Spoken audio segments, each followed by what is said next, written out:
Have you ever looked at someone who made it, someone who built a thriving career, started a successful business, or just seems to have it all figured out and wondered, why not me? You work hard, you show up, you care, but you feel stuck. Like success is this finish line you keep running toward only for it to keep moving further away. If that's you, you're not broken, but you might be making some silent mistakes that are costing you more than you know. This is why you don't succeed. Let's walk through it together. You chase goals instead of purpose.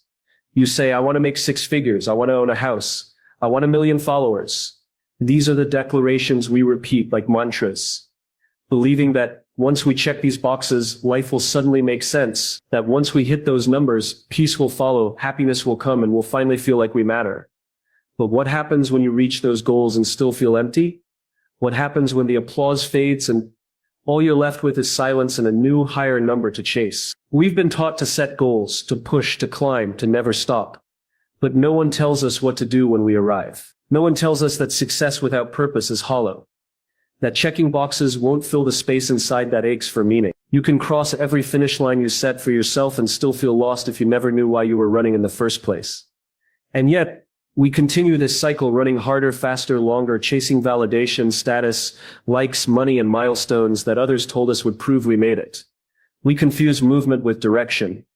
But there's a difference between being busy and being fulfilled. The world doesn't need more people who are efficient at climbing ladders that are leaning against the wrong walls. The world needs people who are clear about why they climb in the first place.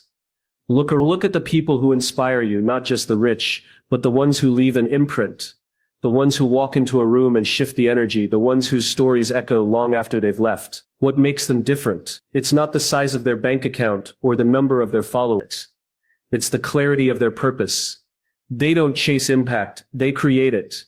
Because they're grounded in something deeper. They don't aimlessly climb mountains, they choose mountains that matter.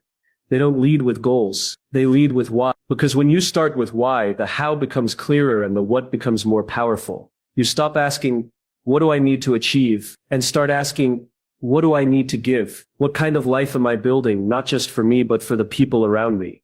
Let me tell you a story. Blake Mycoskie, the founder of Tom's Shoes, didn't wake up one day thinking, how can I make a fortune selling shoes? That wasn't the goal.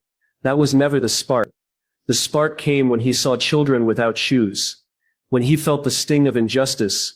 When he realized that a simple pair of shoes could mean the difference between dignity and disease. His purpose wasn't profit. It was to give. And everything he built after that was in service of that purpose. The company, the model, the movement.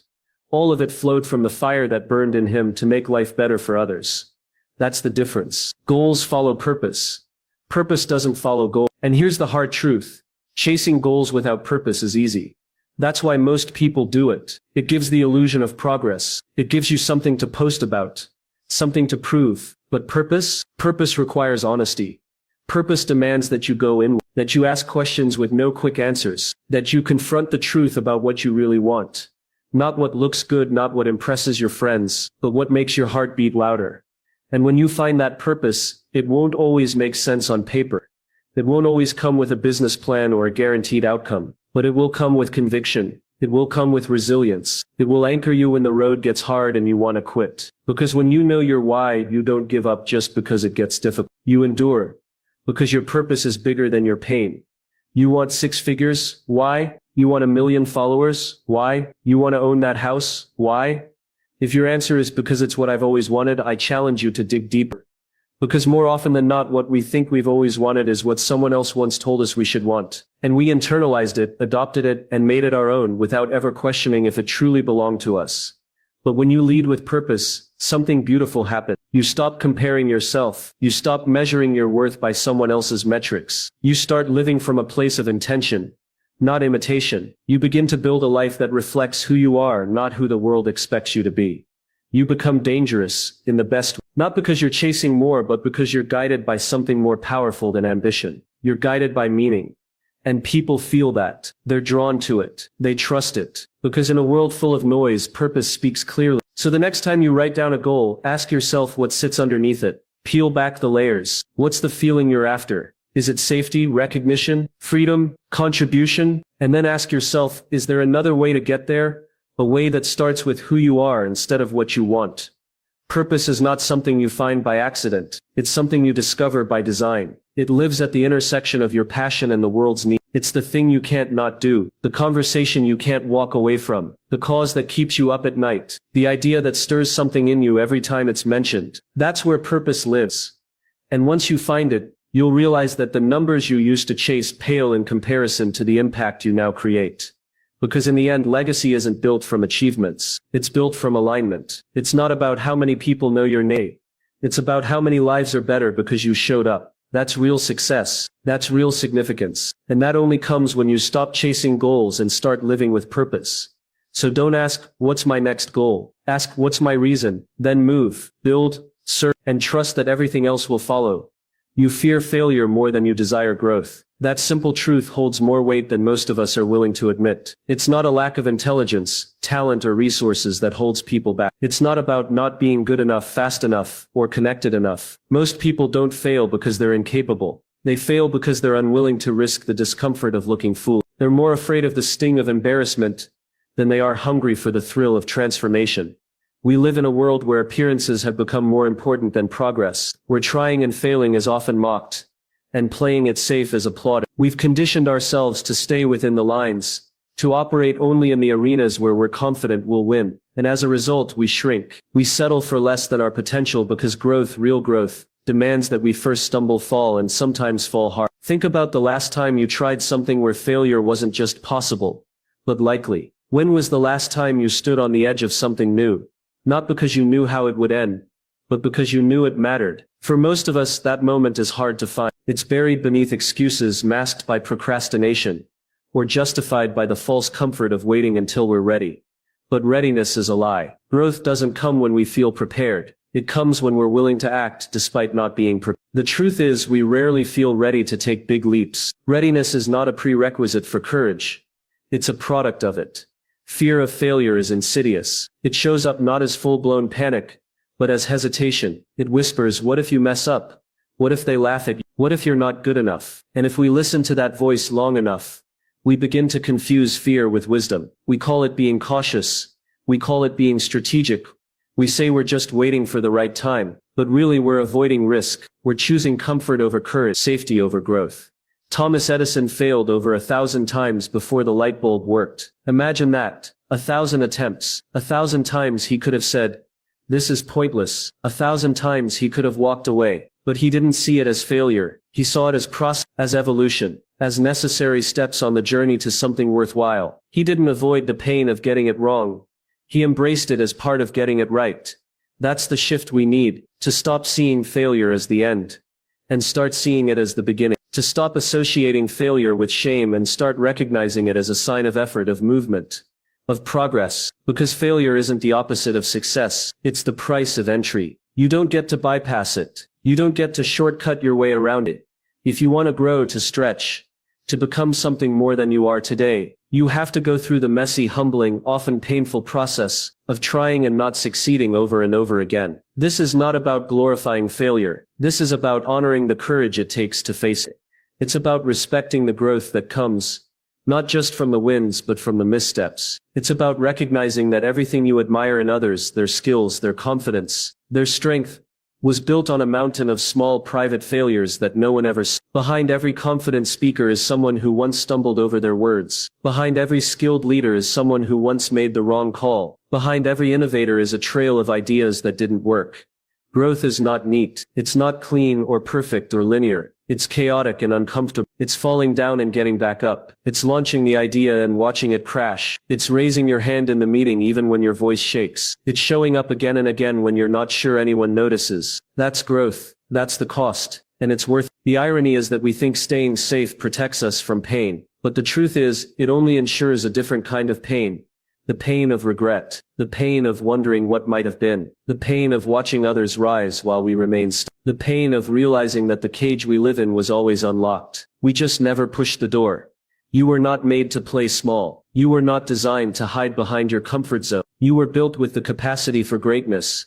And that greatness is unlocked, not through ease but through effort, through resilience, through the willingness to be seen trying before you are perfect. It's not that fear goes away. It doesn't. It's that you choose to act anyway. You choose to stop letting fear of failure decide your future. Because fear will always build the walls, but it's your job to decide whether you'll live behind them or break through. Look around you. The people who inspire you the most.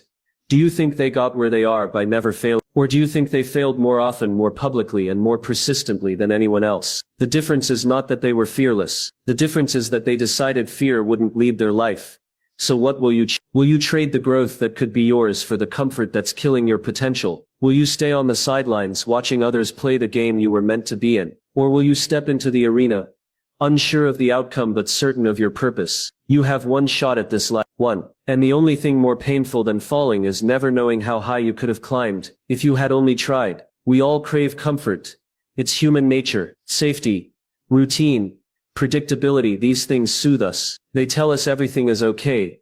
Everything is stable. But here's the truth we often don't want to hear. Comfort is not the same as progress. Comfort can quietly become a cage, a beautifully decorated, well-lit and familiar cage, but a cage nonetheless. And inside that cage, your potential waits, not forever, just long enough to realize you may never come for it. Every time you say yes to the familiar path, the job that no longer excites you but pays the bills, the relationship that doesn't challenge you but feels easy, the dream you keep pushing off because now isn't the right time, you are prioritizing comfort over progress. And it feels harmless.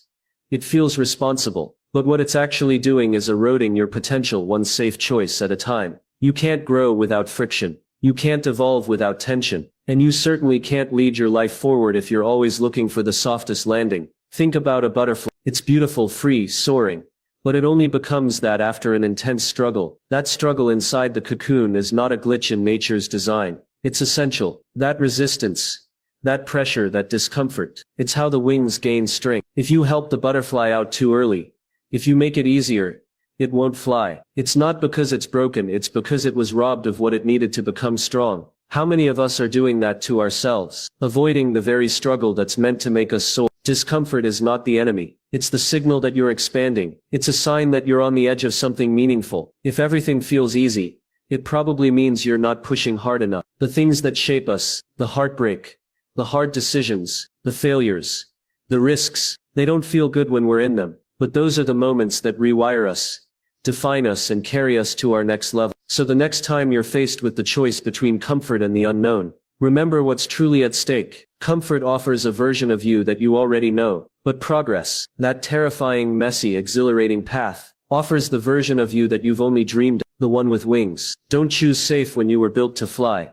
We all crave the finish line. We want the applause, the recognition, the sense of arrival. But too often we forget that greatness isn't born in the spotlight. It's forged in the shadows, in the mundane, repetitive actions that no one sees. We want results, but we resist repetition. We want transformation without the routine. But the truth is, success isn't a single act. It's not a flash of brilliance. It's boring. It's consistent. It's waking up every day and doing the right thing, especially when you don't feel like it. The problem is, we've been sold a lie, that motivation is enough, that passion will carry us through. But passion fades. Excitement wears off. What you're left with is discipline. The real champions, the ones we admire, aren't made of fleeting inspiration. They're made of repetition. Michael Jordan didn't become the greatest basketball player in the world because of one game-winning shot. He became a legend because he practiced free throws every single day, hundreds of them long after he'd already made it. Stephen King doesn't wait for the muse to whisper in his ear. He writes 2,000 words a day, whether it's raining, whether he's tired, whether anyone reads them or not. This is what separates dreamers from doers. It's not talent. It's not luck. It's the willingness to repeat, to show up, to do the work that no one applauds. Because consistency beats intensity. You can show up with everything you've got today, but if you disappear tomorrow, it doesn't matter. One big effort won't build a life, a career, a legacy. What matters is the drip,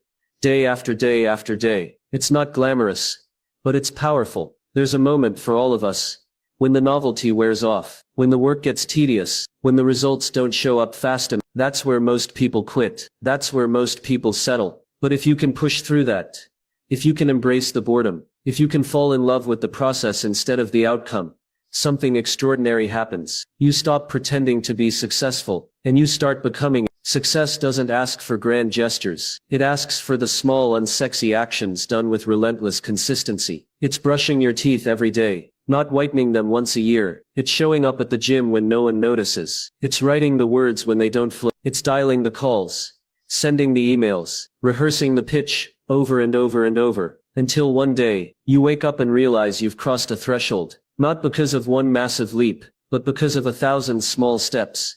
You don't need to act successful. You need to practice success every day, especially when it's hard, especially when it's boring. Because that's where the magic is. Not in intensity, but in the quiet, steady power of showing up again and again. You post the photo, you wait, a red heart appears. Then another. You feel a rush. It's working. You're approved. You're enough. At least for a moment. Then the silence creeps in. You refresh. You wonder why someone didn't like it. Why they didn't comment. The dopamine fades. And the craving begins again. So you ask. You reach out. Was that a good idea? Did I make the right call? 5 opinions later, you still feel unsure, still chasing a confirmation that never seems to stay. This is the trap we've built around ourselves, an addiction to validation. We're told it's connection, but real connection doesn't need applause. Real connection doesn't require a filter. What we're really chasing is not community.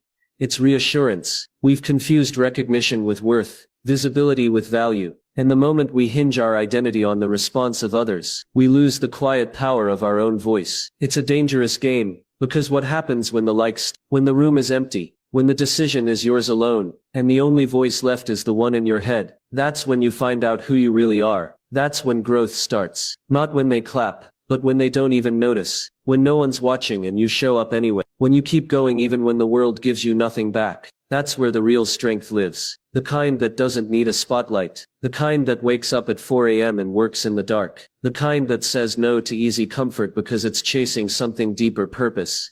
Meaning, you see, performance is about perception. Becoming is about transformation. One keeps you dependent. The other sets you free. We live in a world that rewards the performance, where the louder you shout, the more attention you get. But don't confuse noise with significance. Don't confuse reaction with impact. Some of the most powerful breakthroughs happen in silence, in private, in moments of struggle that never get posted, never get shared, never get likes. You don't need to be seen to be worthy. You don't need permission to pursue what sets your soul on fire. You don't need a crowd to prove you're on the right path. The greatest validation isn't external.